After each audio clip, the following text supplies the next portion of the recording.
Terang sama gelap itu nggak bisa duduk berdampingan. Kenapa gelap hadir?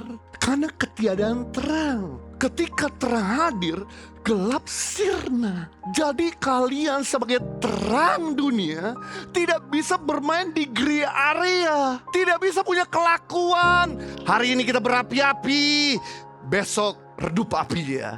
Hari ini kita rajin beribadah, komsel, baca Alkitab, besok malas-malasan. Kita gak bisa ada di gray area. Apa yang terjadi kalau kita bermain di gray area, saudaraku? Wahyu 3:16, jadikan engkau suam-suam kuku, tidak dingin atau panas. Aku akan memuntahkan kau dari mulutku. Kukunya besar itu Tuhan. Jadi artinya begini, orang yang main-main di gray area, orang yang suam-suam kuku, tidak panas, tidak dingin, tidak kudus, tidak suci, Tuhan muntahkan, Tuhan buang, Tuhan tolak.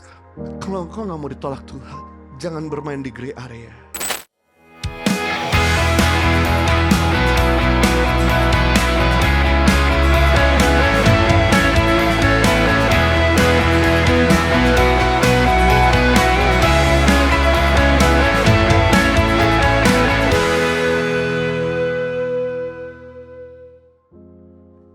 Terima kasih berbicara buat kami semua.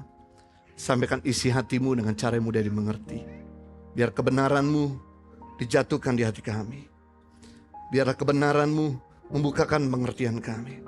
Biarlah kebenaranmu menginspirasi kami untuk kami makin mengasihi negara ini. Terima kasih.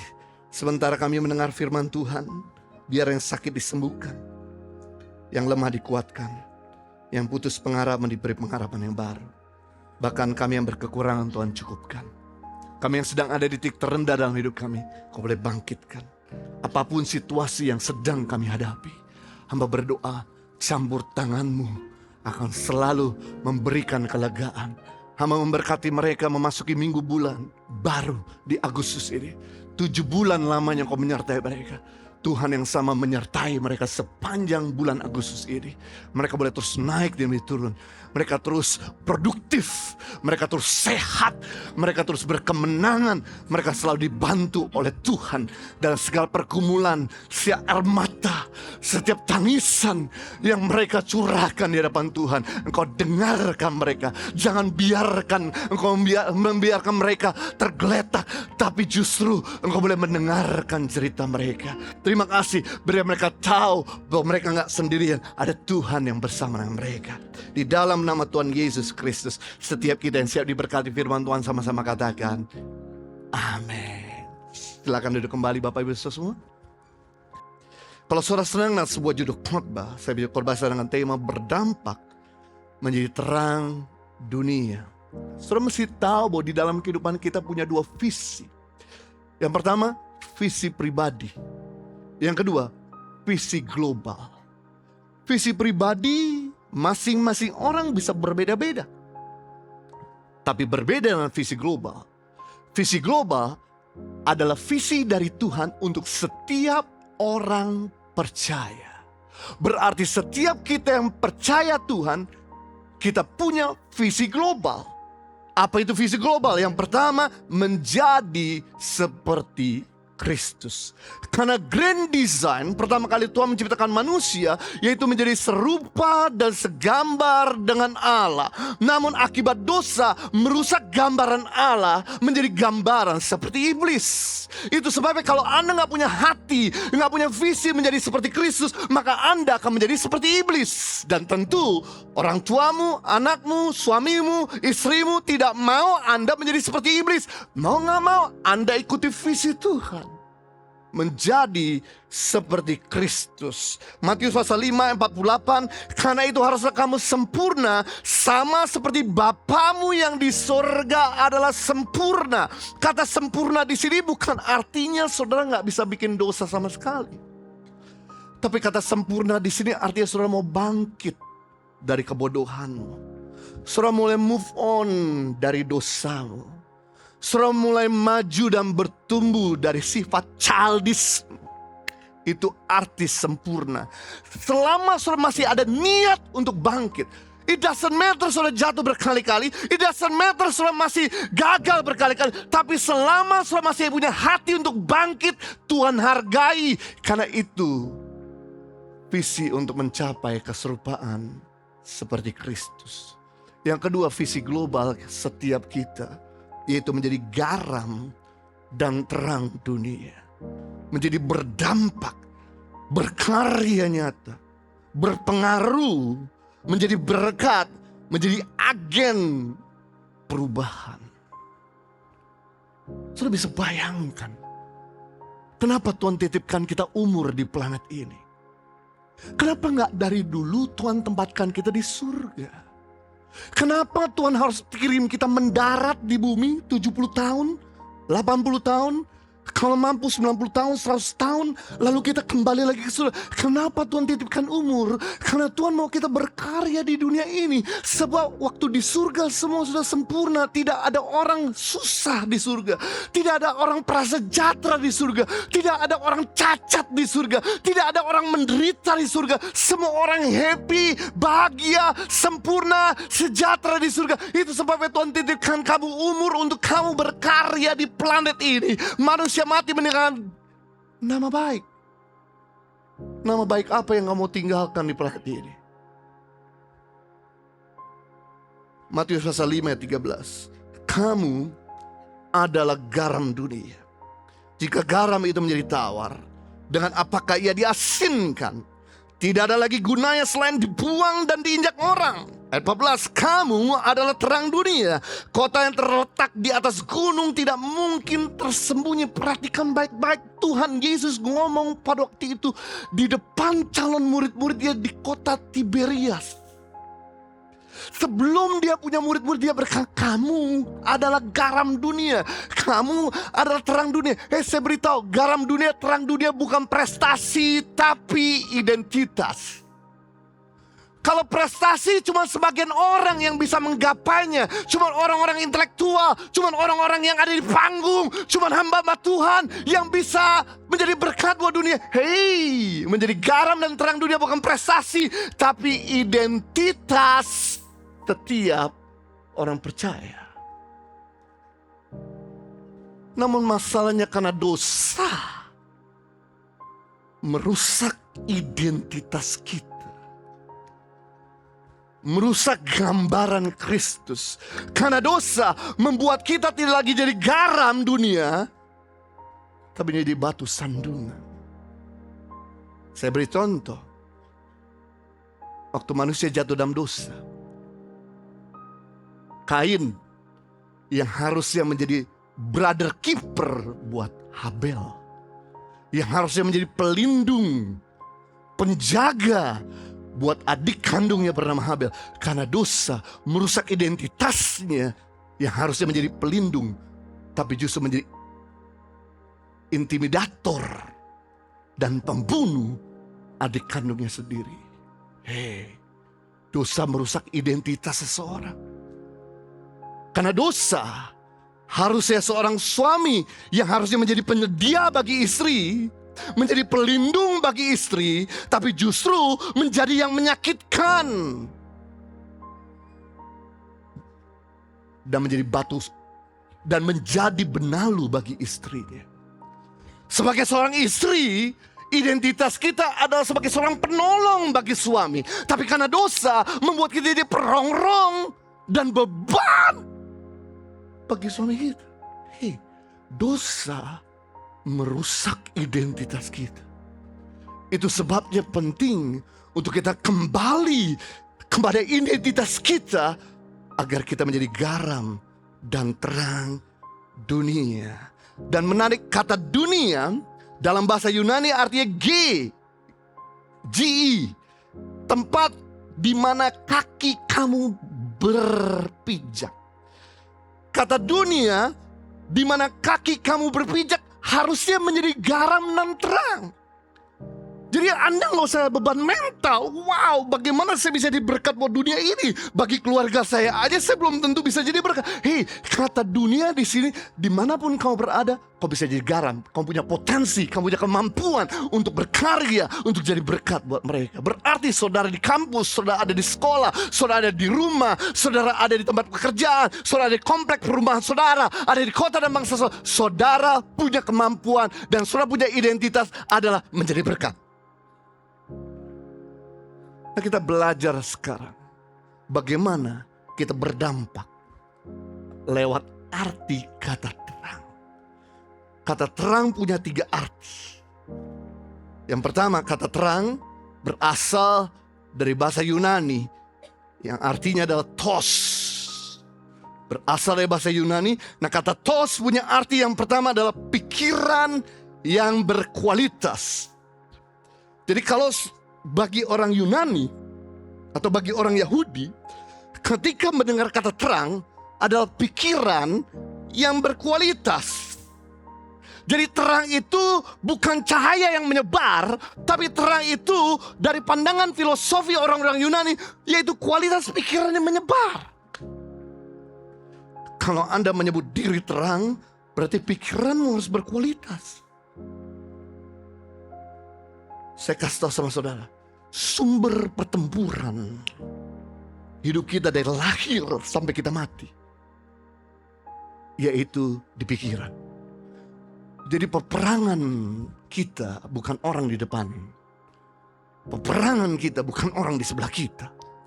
Tapi peperangan hidup kita dari sejak lahir sampai kita mati, yaitu ada di pikiranmu. Antara pikiran benar dengan pikiran yang salah. Antara pikiran positif dengan pikiran negatif. Antara pikiran optimis dengan pikiran yang pesimis. Antara pikiran yang produktif dengan pikiran yang tidak produktif.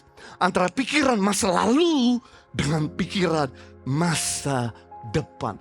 Tanpa terkecuali, mau saudara orang Kristen, tidak orang Kristen, mau saudara hamba Tuhan, maupun saudara seorang karyawan dan pengusaha, saudara akan punya pertempuran di dalam kehidupan ini, selalu ada di dalam pikiran saudara. Saya buktikan sama saudara, sekalipun saudara seorang pemenang, sekalipun saudara seorang champion, sekalipun seorang yang pintar, tetap aja saudara akan dirasuk sama pikiran yang negatif. Sebagai contoh adalah Daud. Siapa yang tidak kenal dengan Daud? Daud adalah seorang yang kalau perang gak pernah kalah. Daud adalah seorang yang diurapi sama Tuhan. Daud adalah seorang yang dimana dicintai sama Tuhan, dipilih sama Tuhan. Tapi sudah tahu, karena Saul selalu berupaya untuk mengejar Daud, membunuh Daud, menombak Daud berkali-kali. Dan bahkan Daud sempat melihat di mata kepala sendiri, istrinya diambil sama mertuanya dan dikasih orang lain untuk menikah dengan orang lain. Sudah tahu, secara hitam di atas putih, Daud tahu bahwa Daud lebih daripada Saul. Dan semua orang mengakui bahwa Saul mengalahkan beribu-ribu, Daud mengalahkan puluh-ribu. Tapi karena serangan terus yang bertubi-tubi menyerang Daud dari Saul, mengakibatkan Daud akhirnya patah semangat dan kehilangan identitasnya. 1 Samuel 27 ayat 1. Bayangkan seorang champion berkata ini. Tetapi Daud berpikir dalam hatinya, bagaimanapun juga pada suatu hari aku, Daud, akan binasa oleh tangan Saul.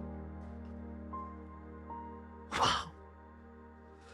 Jadi tidak ada yang lebih baik bagiku selain meluputkan diri dengan segera ke negeri orang Filistin. Maka tidak ada harapan bagi Saul untuk mencari aku lagi di seluruh daerah Israel. Dan aku akan meluputkan, dan aku akan terluput dari tangannya. Wow. Seorang champion, seorang yang diurapi Tuhan, seorang yang berdoa tiap hari, menulis kitab Mazmur, yang selalu mendengar suara Tuhan, yang selalu mengubah, menulis lagu-lagu baru. Dan mengetahui bahwa Daud dipilih untuk menggantikan Saul. Tapi dia punya pikiran yang diserang. Suatu hari aku tahu bahwa aku akan mati di tangan Saul. lebih baik aku pergi ke daerah orang Filistin. Saya beritahu, Filistin beberapa bulan yang lalu baru saya ditaklukkan sama Daud. Ada seorang gagah perkasa dengan tinggi 3 meter bernama Goliat, baru saja ditaklukkan sama Daud. Dan Filistin sama Israel ada musuh bebuyutan. Tapi kali ini karena Daud takut sampai dia mati di tangan Saul, dia kemudian mulai pergi ke daerah orang Filistin dan menghilangkan identitasnya menjadi orang gila, drang master.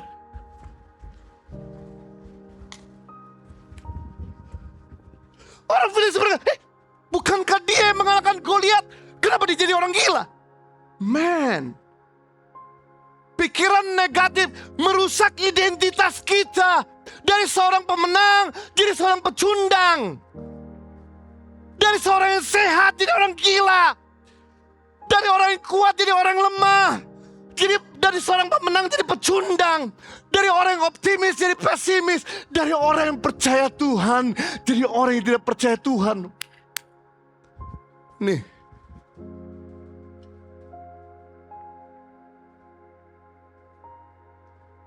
pikiran membuat Daud yang sehat berpura-pura jadi orang gila. Dari Daud yang percaya Tuhan, firman Tuhan, jadi tidak lagi percaya Tuhan dan firman-Nya.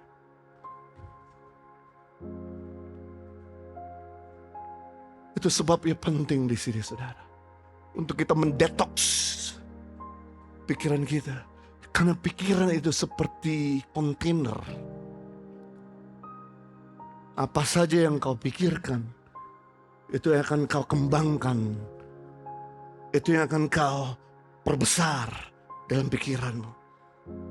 Filipi pasal 4 ayat 8. Jadi akhirnya, saudara-saudara, semua yang benar.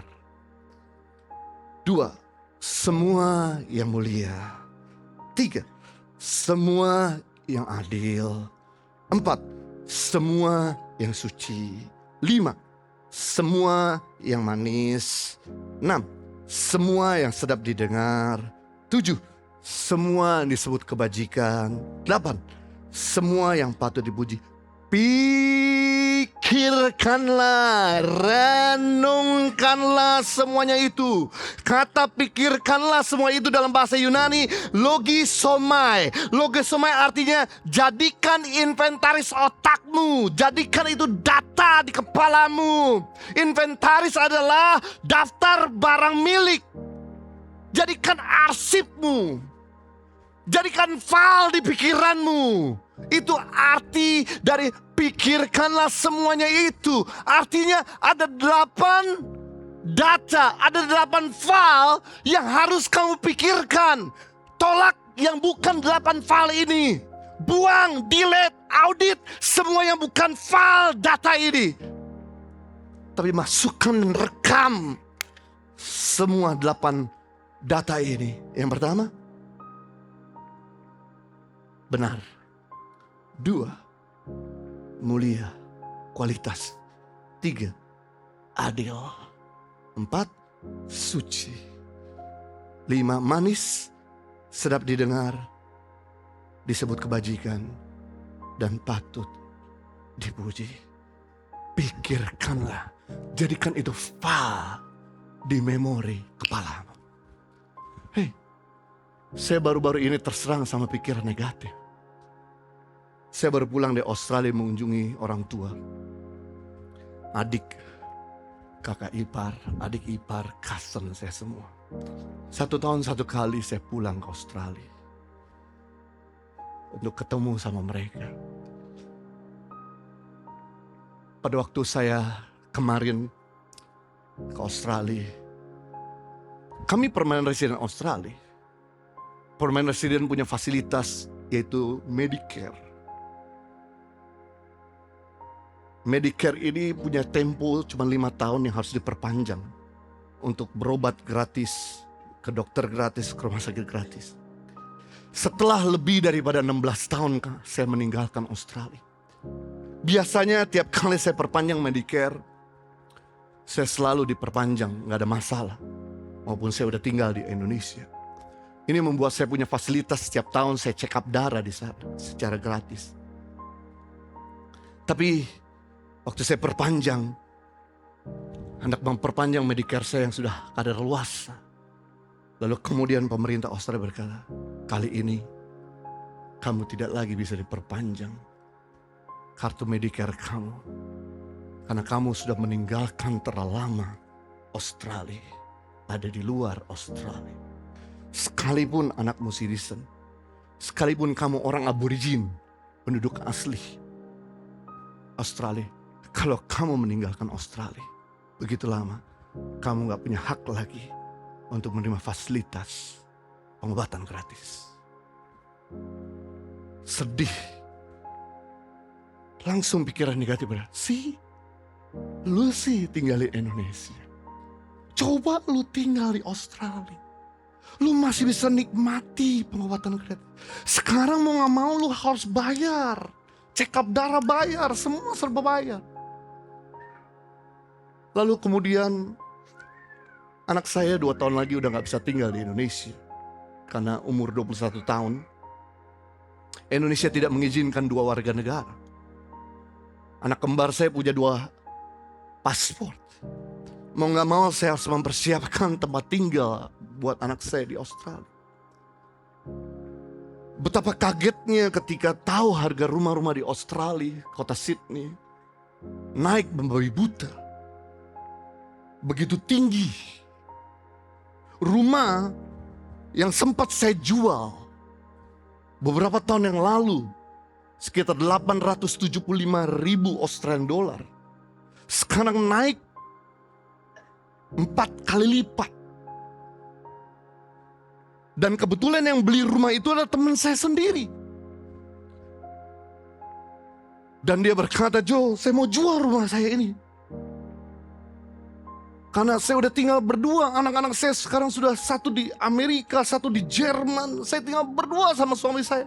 Rumah ini terlalu besar dengan 6 kamar 700 square meter. Saya udah gak sanggup untuk ngurus bersih-bersih, potong rumput dan sebagainya. Saya mau jual rumah ini." Saya tanya berapa.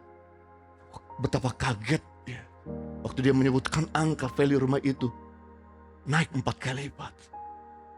Langsung pikiran negatif berkata, lu tinggalin Australia. Sekarang lu tinggal di Indonesia. Lu gak punya rumah. Lu harus nebeng di rumah orang tua, di rumah adikmu. Wow. Sepertinya ada intimidasi, perasaan menyesal. Saya meninggalkan Australia dan kembali ke Indonesia. Tapi kemudian saya ingat firman Tuhan. Pikirkanlah 8 arsip ini yang benar, berkualitas, mulia, adil, sabdi. Saya langsung tadi gak ada damai sejahtera, saya switch. Tidak. Saya di Indonesia jauh lebih baik. Sekalipun saya udah gak punya rumah di Australia. Saya numpang di rumah orang tua dan adik saya. Di rumah kakak saya. Tapi paling tidak sekarang saya udah punya jemaat. Saya nolong ribuan anak-anak. Menghidupi guru-guru. Dan sekarang ini saya udah punya gereja.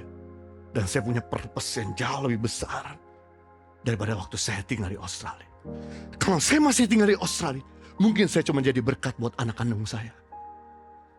Tapi karena saya udah di Indonesia, saya bisa jadi berkat buat 4.000 jemaat ICI dan 7.500 anak-anak di pedalaman Indonesia.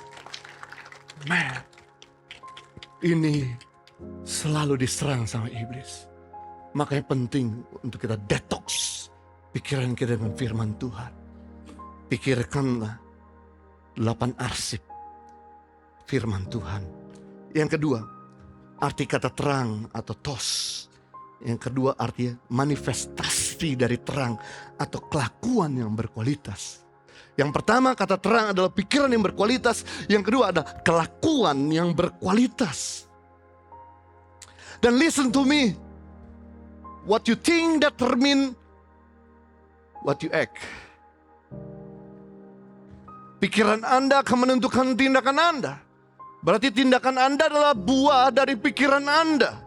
Orang jatuh dalam dosa, orang bikin kejahatan, orang bikin dosa. Itu bukan jatuh semata-mata. Itu bukan karena seketika dia bisa langsung bikin dosa, atau seketika dia bisa bikin kejahatan. Sudah dipikirkan, sudah direnungkan, sudah direncanakan. Tidak ada orang bikin dosa semerta-merta jatuh sesaat, sudah direncanakan. Sama perbuatan baik, sudah direncanakan, sudah dipikirkan. Makanya pikiran negatif menghasilkan tindakan negatif. Pikiran positif menghasilkan tindakan positif. Pikiran pesimis menghasilkan tindakan pesimis. Pikiran optimis menghasilkan tindakan optimis. Pikiran kreatif menghasilkan tindakan kreatif.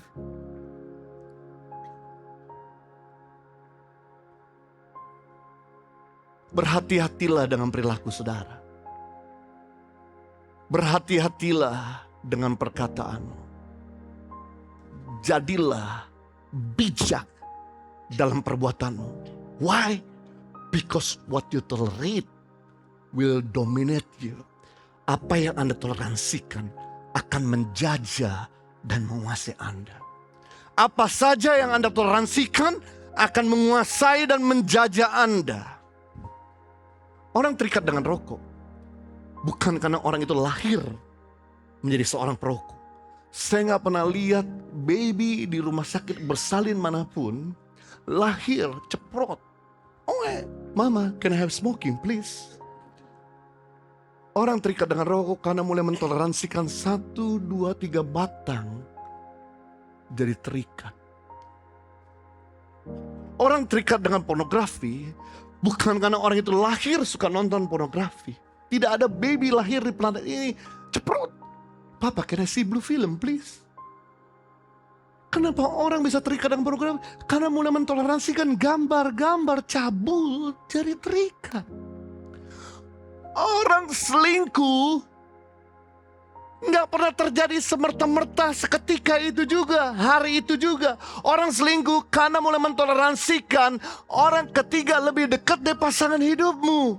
Kalau Anda tahu bahwa ada orang ketiga lebih dekat di hatimu daripada pasangan hidupmu, kamu menjauh, kamu delete, kamu blok, pasti kamu nggak akan bisa selingkuh. Apa saja yang kamu toleransikan akan menguasai kamu. Itu sebabnya terang sama gelap itu bertolak belakang. Terang sama gelap itu berbeda menyolok. Terang sama gelap itu gak bisa duduk berdampingan. Kenapa gelap hadir? Karena ketiadaan terang. Ketika terang hadir, gelap sirna. Hilang seketika itu juga. Jadi kalian sebagai terang dunia tidak bisa bermain di gray area. Tidak bisa punya kelakuan. Hari ini kudus, besok suci. Hari ini kita berapi-api, besok redup apinya. Hari ini kita rajin beribadah, komsel, baca Alkitab, besok malas-malasan. Kita gak bisa ada di gray area. Apa yang terjadi kalau kita bermain di gray area, saudaraku? Ini yang terjadi. Wahyu 3:16, jadikan engkau suam-suam kuku, tidak dingin atau panas. Aku akan memuntahkan kau dari mulutku. Kunya besar itu Tuhan. Jadi artinya begini, orang yang main-main di gray area, orang yang suam-suam kuku, tidak panas, tidak dingin, tidak kudus, tidak suci, tidak benar dan kadang benar, Tuhan muntahkan, Tuhan buang, Tuhan tolak. Kalau engkau gak mau ditolak Tuhan, jangan bermain di gray area. Kalau mau jadi terang, teranglah yang berkualitas. Sebab kalau Anda gak bisa jadi terang yang berkualitas, Anda akan jadi gelap yang berkualitas. Yang ketiga, yang terakhir, arti kata terang dalam bahasa Yunani tos punya arti memberi petunjuk. Terang itu mengarahkan, Terang itu memberi kejelasan. Makanya kalau Anda ada di ruangan-ruangan umum seperti ini, saudara bisa lihat ada pintu exit di sebelah kanan saudara yang jelas. Dan harus lampu itu nyala. Sejak gedung ini dibangun, tulisan exit itu tidak boleh padam. Waktu saudara masuk bioskop, tulisan exit itu gak boleh padam. Waktu saudara ada di pesawat terbang, tulisan exit itu gak boleh padam. Karena terang memberikan arah. Dalam kegelapan pandangan kita jadi terbatas. Dalam kegelapan produktivitas kita jadi terganggu. Kita jadi gak bisa maksimal saat kita berada dalam kegelapan. Lihat telapak tangan aja gak bisa, bagaimana kita mau kerja, gimana kita mau beraktivitas, kebentur terus. Tapi ketika terang hadir, damai hadir. Ketika terang hadir, kejelasan hadir. Makanya penting di sini untuk saudara punya pikiran yang berkualitas. Yang kedua, punya hidup yang berkualitas, kelakuan yang berkualitas. Yang ketiga, yaitu punya petunjuk arah yang benar. Orang gak bisa lihat Tuhan. Tapi waktu saudara bisa menunjukkan Yesus, dia bisa melihat Yesus ada dalam diri saudara. Terang itu kelihatannya kecil tapi berdampak.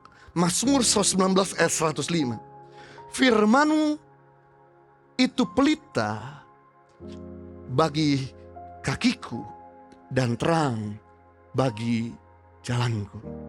Nah saudara, pada zaman pemazmur, kenapa ditulis bahwa pelita itu merupakan penunjuk jalan di kaki? Karena pada zaman itu mereka bawa barang begitu banyak di tangan.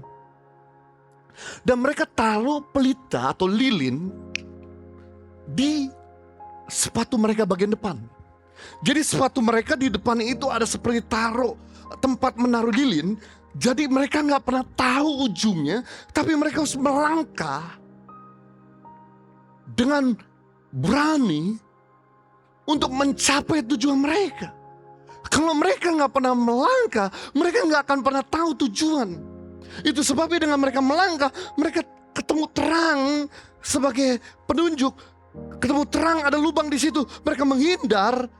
Kenapa? Ada lampu. Jadi terang itu seperti sebuah petunjuk. Sama halnya, kita ini harus merupakan sebuah petunjuk agar keluarga kita kenal Tuhan, agar teman kita ketemu Tuhan. Apa yang terjadi kalau Anda sebagai terang harusnya menjadi penunjuk jalan, tapi sudah tembak ke mata orang lain, mengakibatkan orang itu silau, dan orang itu jadi menghindar atau bisa-bisa kecelakaan.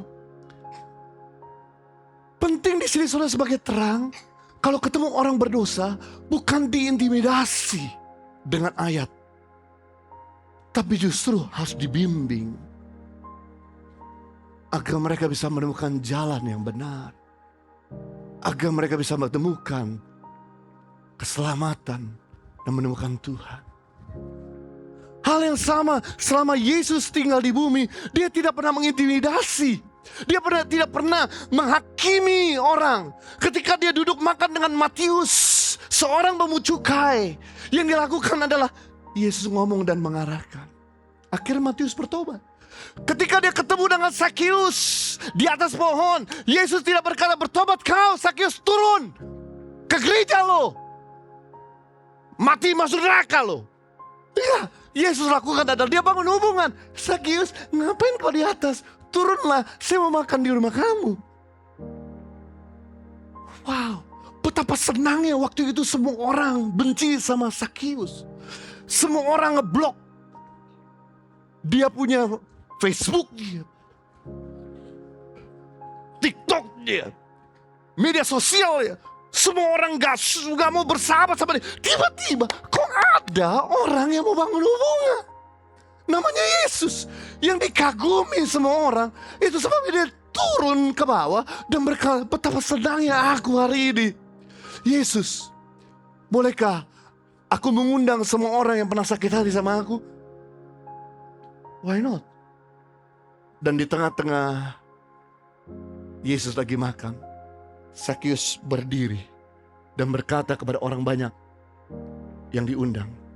Kenapa orang banyak mau datang? Karena ada tamu kehormatan Yesus, makanya banyak orang mau datang. Dan dia berkata begini, aku bertobat bos, saya salah. Selama ini saya jadi tukang pajak yang memeras kamu 4 kali lipat. Tapi barang siapa yang pernah saya lukai, saya pernah rugikan, saya akan gantikan 4 kali lipat. Dan kalau ada orang miskin di tempat ini, saya akan berikan separuh dari harta saya kepada orang miskin. Wow. Yesus bikin Sakeus bertobat bukan karena dihukum dengan ayat, tapi justru dibimbing dengan kasih dan persahabatan. Harusnya kamu sebagai terang bisa menolong mereka yang berada dalam kegelapan, mereka yang salah, mereka yang berdosa, mereka yang menyakiti. Harusnya kamu yang dewasa, waras, bisa lebih mengerti kepada mereka yang melukai saudara. Dengan demikian, saudara akan membimbing mereka dalam kebenaran. Hasil kalau Anda menjadi terang, apa yang terjadi? Tuhan berjanji. Matius 5:14. Kamu adalah terang dunia. Kota yang terletak di atas gunung tidak mungkin disembunyikan. Tidak mungkin tersembunyi. Kata tersembunyi dalam bahasa Yunani artinya kripto, yang artinya dirahasiakan, disembunyikan, dijaga.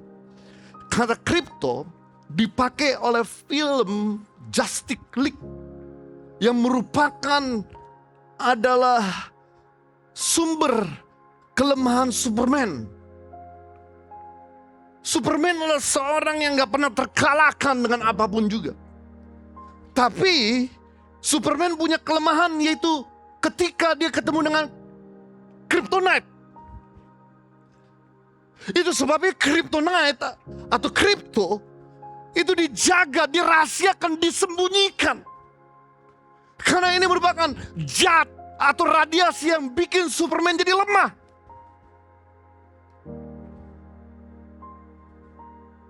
Dan yang menarik,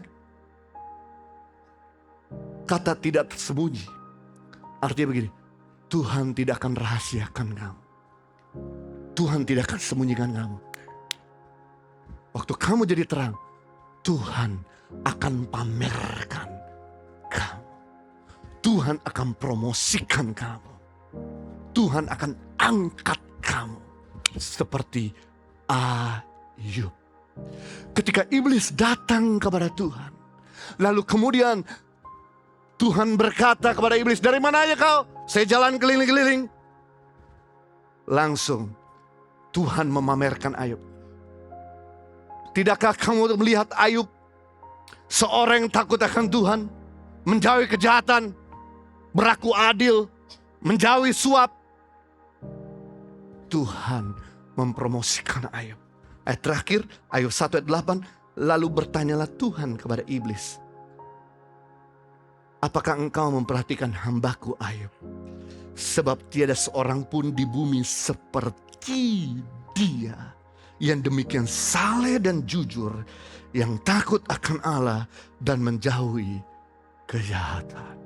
Waktu kamu jadi terang, maka Tuhan yang akan promosikan, Tuhan yang akan angkat, Tuhan yang akan memberkati, Tuhan yang akan memberikan kepada saudara kemuliaan. Jadi kita belajar hari ini bagaimana hidup berdampak. Dari arti kata terang yang pertama, memiliki pikiran berkualitas. Kedua, memiliki kelakuan berkualitas.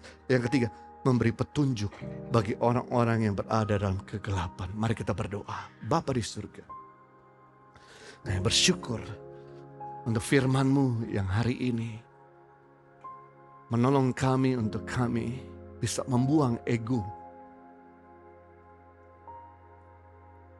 Karena ego merusak identitas kami. Ego merusak citra diri Allah di dalam kami. Ego merusak untuk kami menjadi garam dan terang dunia.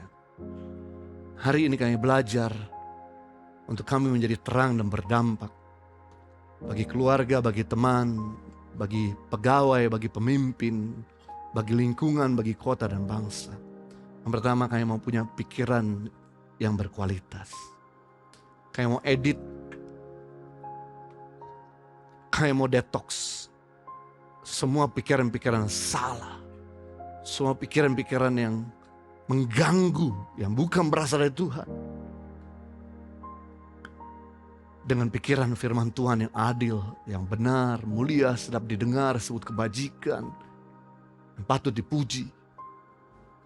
Kuduskan, sucikan, bersihkan memori di kepala kami. Akan trauma, akan masa lalu, akan pikiran yang negatif, akan pikiran yang kotor. Biarlah darah Kristus menyucikan alam bawah sadar kami dan pikiran kami. Sehingga semua firman Tuhan yang kami simpan dalam kepala kami.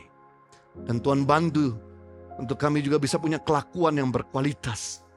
Kami tidak mau toleransikan sedikit pun kelakuan-kelakuan yang bodoh, yang menyebabkan kami jadi terikat dan jatuh. Gak ada orang yang kebal sama dosa. Itu sebabnya kami mau menjaga hidup kami dengan segala kewaspadaan. Menjaga hidup kami sesuai dengan firman Tuhan. Agar kami tidak mentoleransikan sedikit pun dosa. Sedikit pun hal-hal yang melukai orang lain. Agar kami bisa punya kelakuan yang berkualitas. Dan jadikan kami terang yang bisa menunjukkan arah bagi istri, suami, orang tua, anak, mantu, orang bahkan mertua, bagi pemimpin, bagi pegawai, dan orang-orang sekitar kami sehingga mereka boleh menemukan jalan yang benar. Mereka boleh menemukan Kristus. Dengan demikian, tanpa kami sadari, Tuhan sendiri yang akan mempromosikan, memberkati. Ia akan memamerkan seperti Tuhan memamerkan Ayub. Demi nama Tuhan Yesus Kristus, setiap kita yang sudah diberkati sama-sama katakan, amin. Tuhan Yesus mengasihi saudara.